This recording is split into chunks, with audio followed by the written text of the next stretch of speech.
Before the gun, before the rail, before towns were carved into dust and memory, there was the horse. Not just beast, but bridge. Not just muscle, but myth. The West wasn't built by men alone. It was carried, hoof by hoof, into legend. This story ain't just about transportation or toil. It's about extinction and return, about conquest and kinship, spirit and science, a tale that crosses oceans, centuries, and bloodlines, leaving hoofprints in every heart it's ever touched. To understand the horse's legendary ride and return across the American West, we gotta head back, way back, not just through history, but through time itself. Before steel met saddle, before Spanish sails cut across the sea, 50 million years ago, the horse was born here, on this very land. A tiny forest dweller called Eohippus, no bigger than a coyote. 4 little toes darting through steamy woods, nibbling leaves. Strange beginnings for a creature destined to carry empires. But as forests fell and plains opened, the horse changed too. From Mesohippus to Mursichippus, faster, stronger, leaner. Then came Equus, the horse we know today.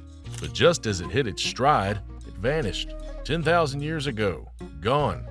The land forgot, but the bones remembered. Some say the horse truly left. Others say it never did.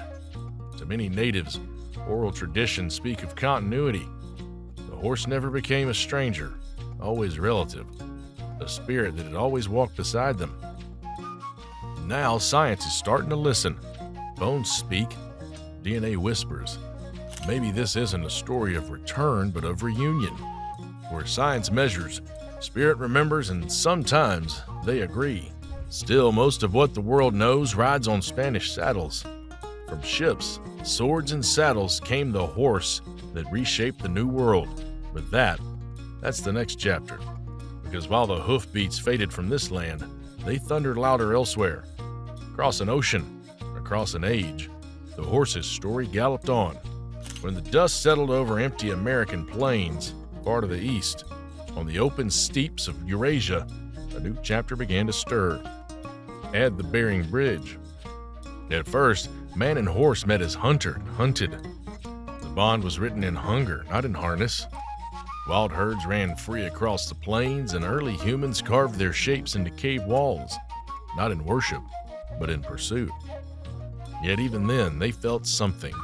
Power, grace, a spark they couldn't quite name.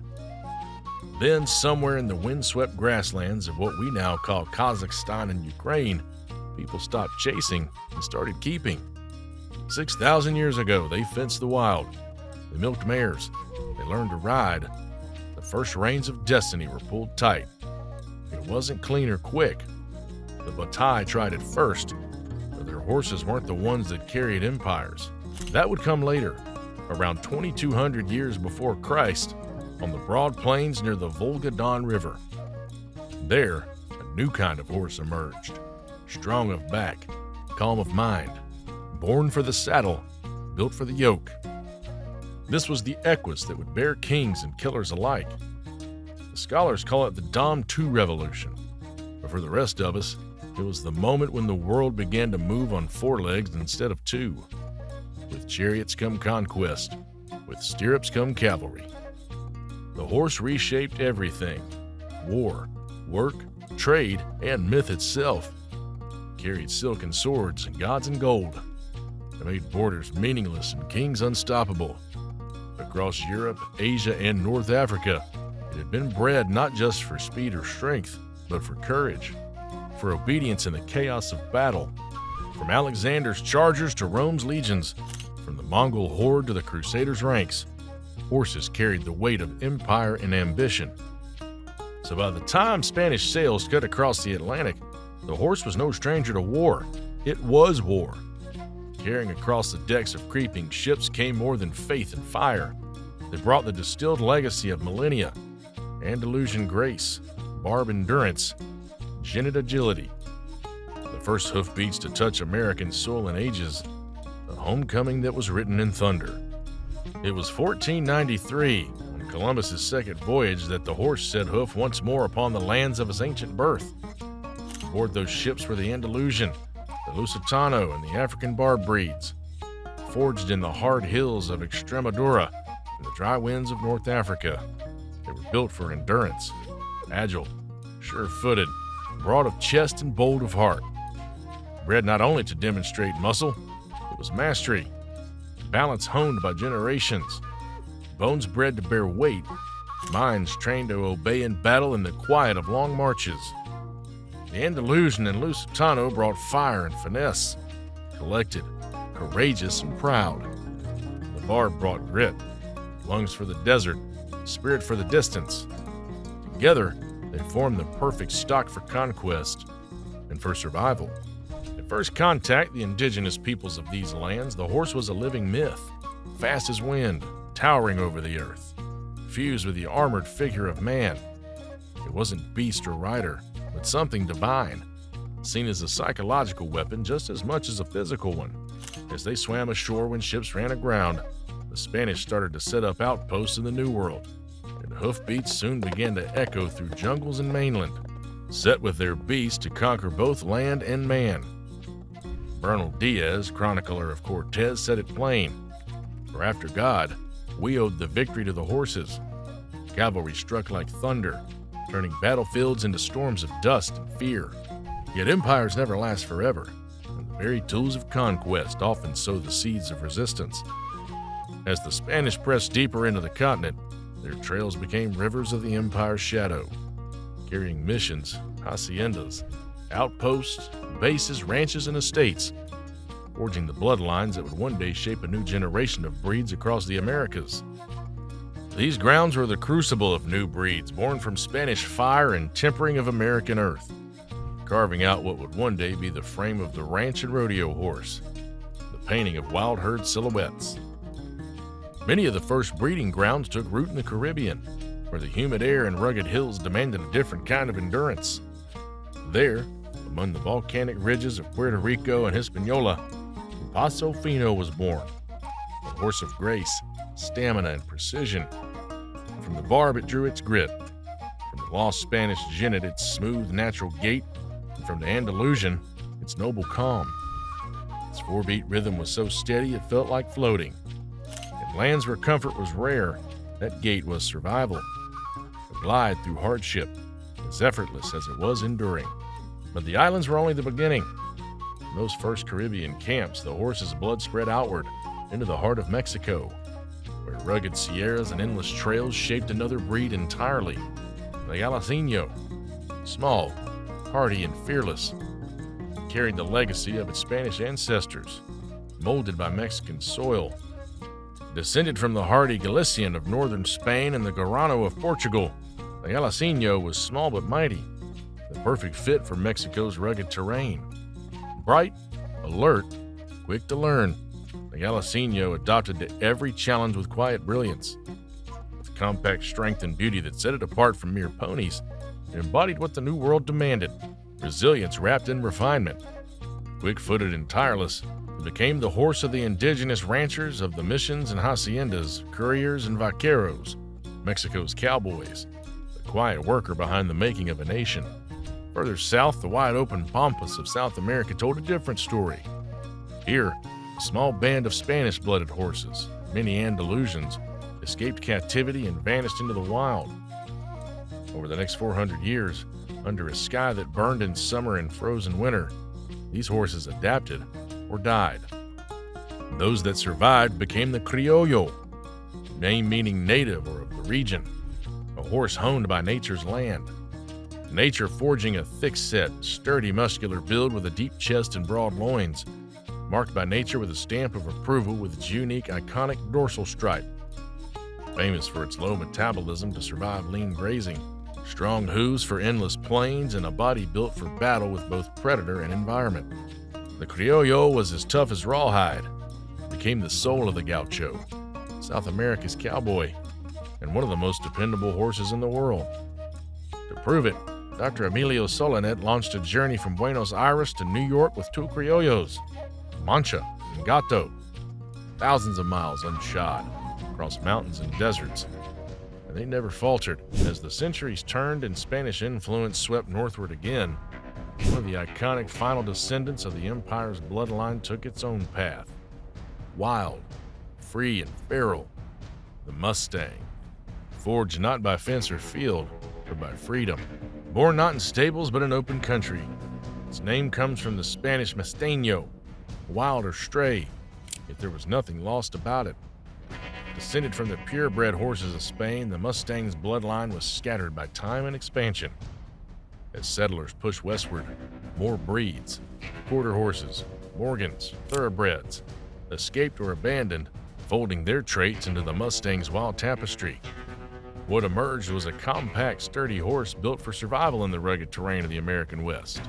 Sure-footed, storm-strong, and desert-smart, they thrive without a master. Living echoes of empire, now wholly American. But their spirit wasn't just wild, it was willful. The Mustang became the emblem of defiance itself, not only for its gallop across plains or its mane flowing against the endless horizon, but for its refusal to bow to any hand. To tame or break a Mustang was not for the faint of heart. It took patience, grit, and a respect for the fire that ran in its blood. Their second name tended to be Bronco, Spanish for rough, simply meaning a horse that was hard to train, rough to ride, and perfect for bucking. That same fire allowed it to endure when others couldn't. By the turn of the 20th century, their numbers stretched across the frontier as many as 2 million strong. Yet freedom has a way of drawing fire. As the West filled with fences and ranch lines, the wild herds became targets.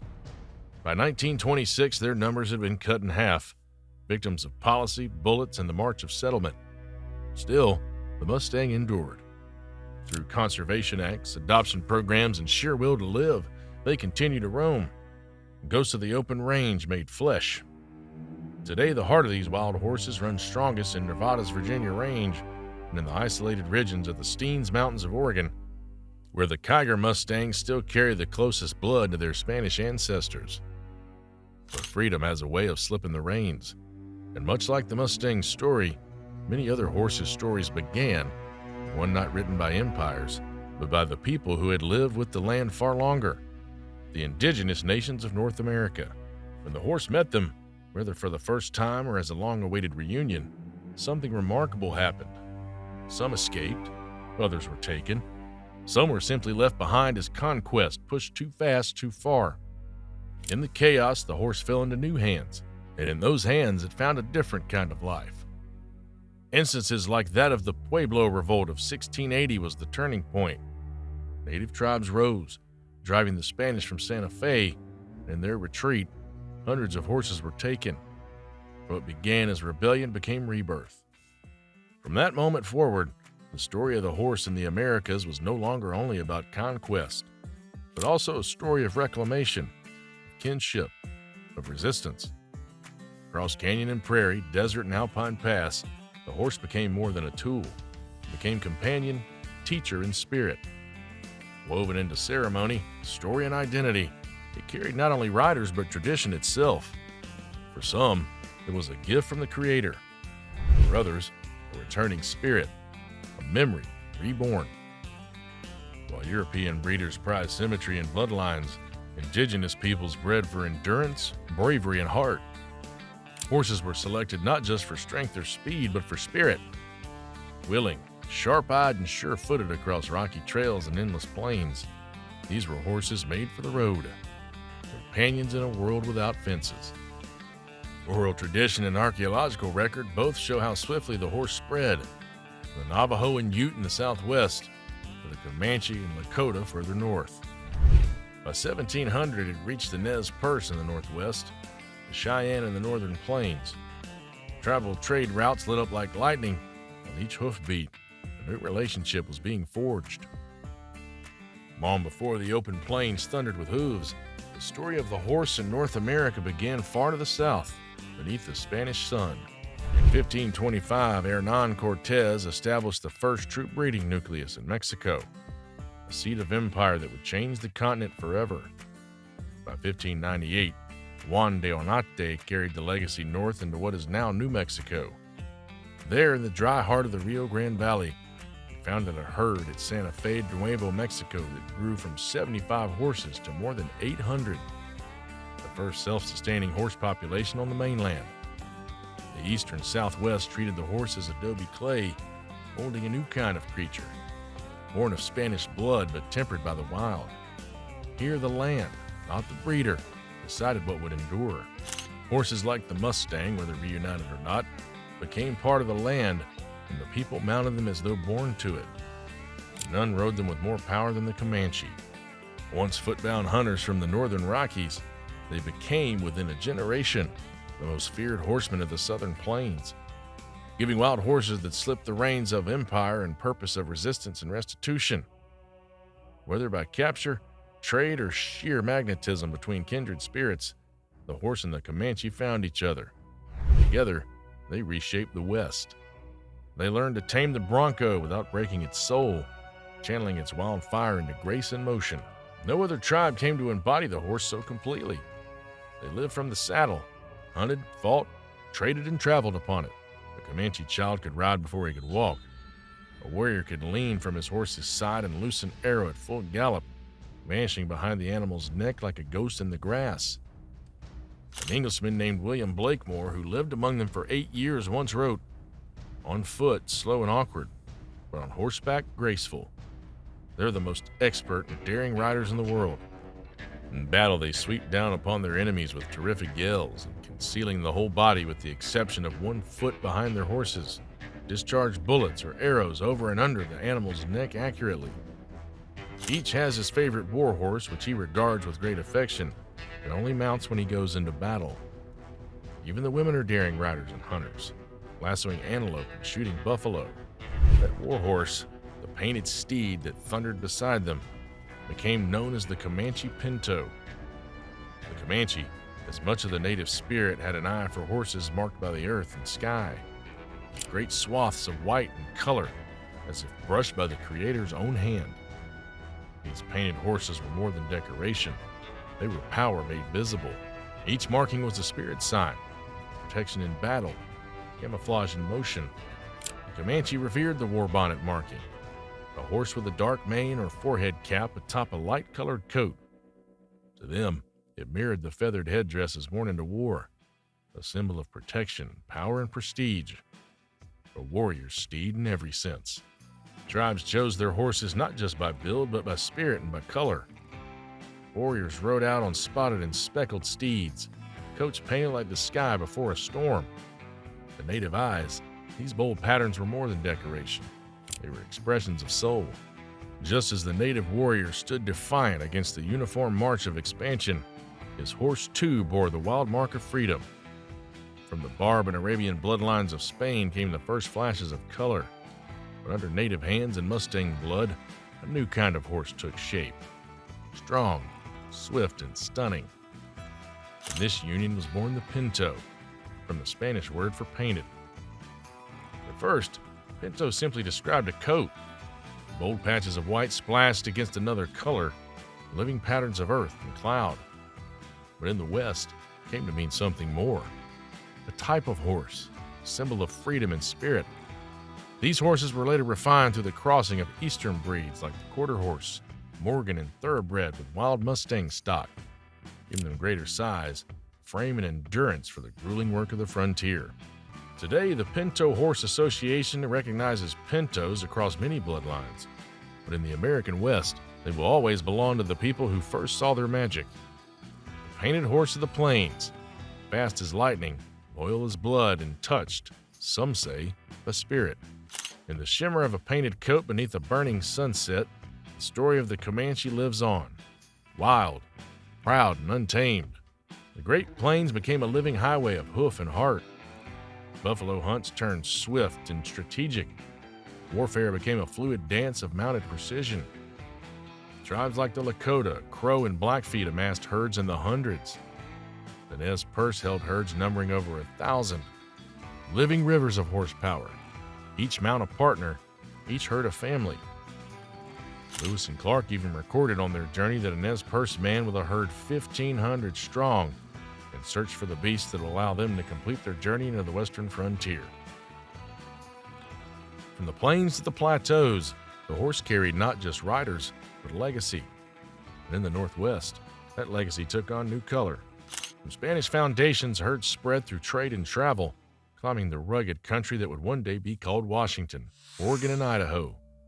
There, in the land of deep rivers and rolling hills, they came into the hands of the Nez Perce. What began as encounter became communion. The Nez Perce, they were not mere beasts, they were sacred companions. The Nez Perce became master horsemen, swift, skills, and wise to the ways of the land. But their true genius ran deeper than the saddle.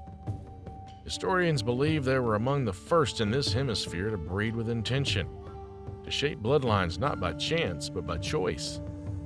They prized intelligence, endurance, and speed. Only the finest were kept, the rest traded away. Through this discipline, the Nez Perce became the architects of a new kind of horse, one born from freedom, refined by purpose. They called it Sikkim. The world would come to know it as the Appaloosa. Named by settlers for the Palouse River that wound through their homeland, the word was slurred over time. Palousie horse became Appaloosa. No matter the name, the horse was unmistakable. Its coat was a living canvas, spotted, marbled, splashed with color like river stones beneath clear water. Some bore blankets of white across their hips, others dark with constellations of light. Each one as unique as a fingerprint. A horse with a medicine hat, white body with a patch of color only on the ears and head, was sacred to the Nez Perce. Said to shield its rider from harm even in battle, these horses were believed to carry spiritual armor, often reserved for the most powerful leaders or visionaries like that of Chief Joseph. This gave rise to new breeds known for its stamina, intelligence, and distinctive spotted coat. Horses of stamina, intelligence, and bold spotted beauty were the living proof that freedom, guidance, and respect could be attained when carrying and creating the power in these beings. The horse had broken loose from empire and now carrying sovereignty. But beneath that striking hide was a heart built for the frontier. The Appaloosa was tough, strong of bone, lean of frame, with striped hooves and mottled skin. Its eyes held clarity and calm, its mind sharp as the wind off the canyon rim. It was sure-footed on the basalt ridges, tireless on long hunts, fearless in battle. These were the very horses that carried the Nez Perce through their legendary flight of 1877, eluding the U.S. cavalry across 1,300 miles of rugged, punishing terrain. Over mountains, rivers, and plains, they ran, fast, unbroken, uncatchable. Their endurance was their weapon, their will, their salvation. And those same traits live on today. From setting records on the racetrack to earning ribbons in dressage and equestrian games, the Appaloosa still proves its worth in every discipline. Its sure-footedness and willingness make it a favorite on the trail. Its gentle nature and heart make it a trusted family horse, a living legacy of freedom, still running, still loyal, still proud. For the Nez Perce, the Appaloosa wasn't just an animal, it was an ally. Carried them on buffalo hunts and into battles to defend their way of life. It was their pride, their protection, their living heritage. A breed as enduring as the people who shaped it. As the horses of the Nez Perce ran across the Northwest, others drifted north and east, carried by trade, by war, by the restless spirit of the plains. From the sun-scorched mesas of the Southwest to the rolling seas of grass in the Dakotas, herds moved with the people, weaving new bloodlines into the fabric of the land itself. The Great Plains became a vast living canvas painted by horses. Here, color became legend, roans and dappled coats, mist gray and cloud white, as if shaped by wind and storm. Among the Lakota and Sioux, these spectral steeds were more than mounts. They were omens and signals sent to them by beings from above. Horses with sky blue eyes were called Wakantanka, thunder beings, carriers of immense power, touched by lightning and wind. When storms split the sky, it was said such horses understood the thunder's voice. In this sacred and punishing land, what both native and French called the Badlands, a new horse took shape. Forged by the jagged canyons, slick clay, and biting winters of what is now South Dakota, these were survivors, molded by extremes.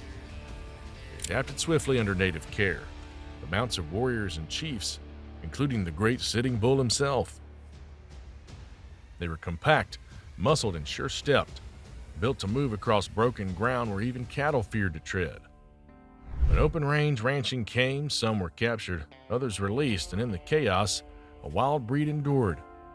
They found refuge in the deep folds of the Badlands, where wind and time chose the strongest and the smartest to survive.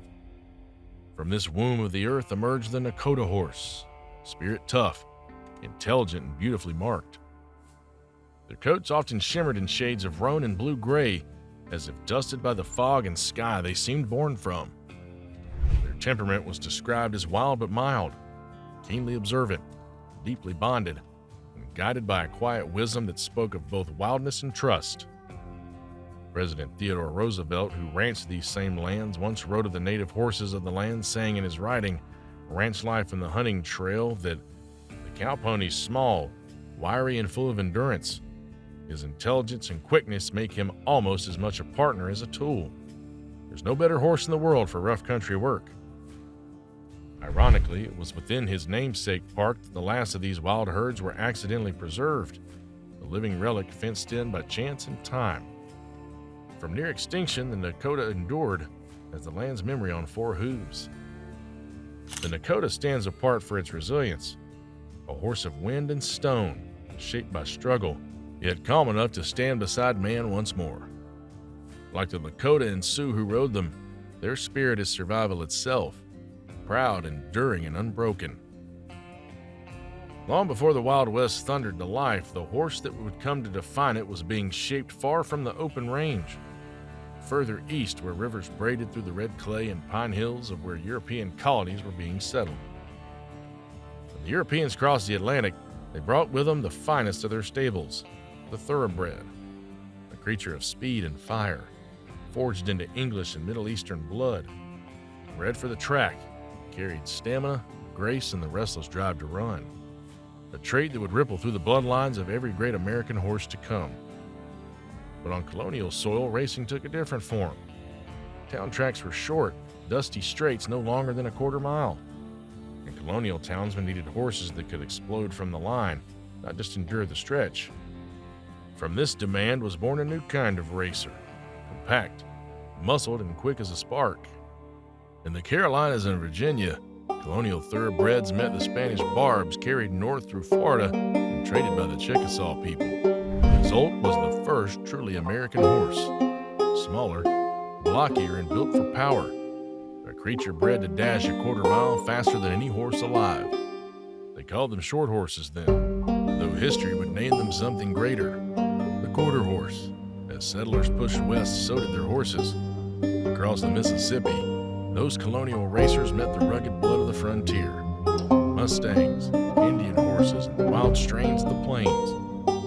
Each crossing added new strength, the endurance of the wild, the intelligence of the native breeds, the muscle of the East.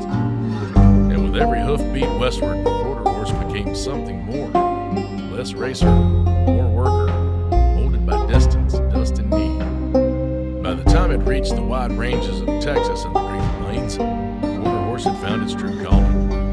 Ranchers prized them for what the frontier demanded, took off the mark, sure-footed and level-headed under pressure.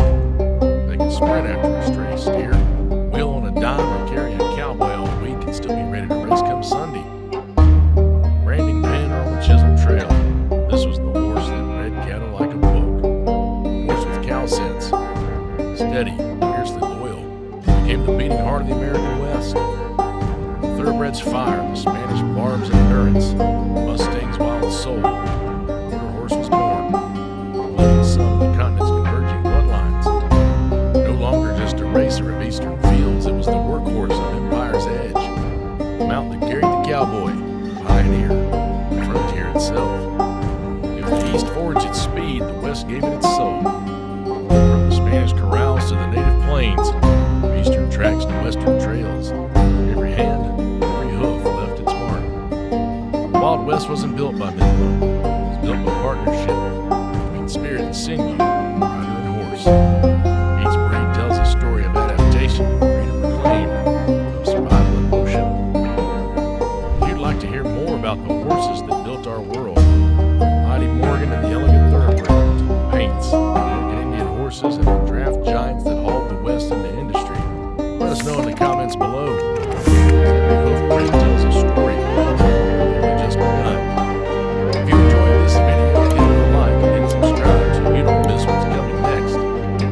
You can either check out our pick on how the desert tribes survive the scorching deserts in the West, or a YouTube suggestion picked just for you. The ride is yours.